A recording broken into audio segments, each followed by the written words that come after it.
I was having a great night tonight. I was at a comedy show.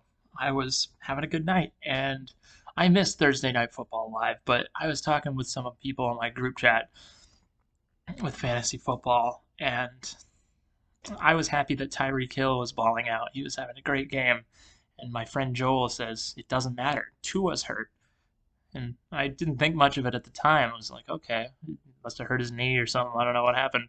Oh, Teddy Bridgewater, I guess, is in.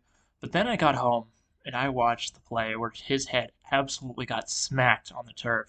The whiplash was one of the worst, most horrifying injuries I've ever seen on a football field. Ryan Shazier level bad. It's good to know that he's gotten feeling back in his hands and extremities, according to team doctors, but it never should have gotten to this point. Last week against the Bills, he took a hit that completely disoriented him. In fact, he fell down several seconds after getting back up after the hit. Clearly, neurological damage was happening, but the Dolphins called it lower back injury and let him keep playing. Now, on a short week, on just 4 days rest, they should have known that there was something going on in Tua's head. Neurologically, that was absolutely being detrimental. And to see it absolutely play out, the fact that they let him put on a football uniform and let him play the position of quarterback is absolutely egregious.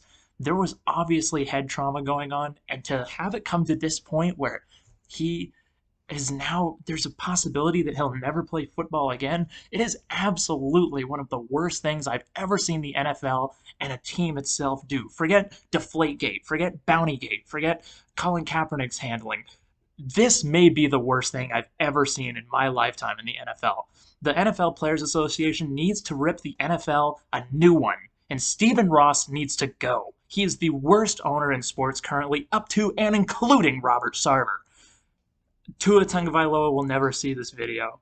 I'm not doing this just to try and get brownie points from him. He's a professional athlete who's got a lot, much more things to do right now. He's got way better, bigger things on his plate. But the way that the NFL and the Dolphins have handled this is just a joke. Player safety is just a joke. Both organizations need to do better, and Stephen Ross needs to be fired immediately.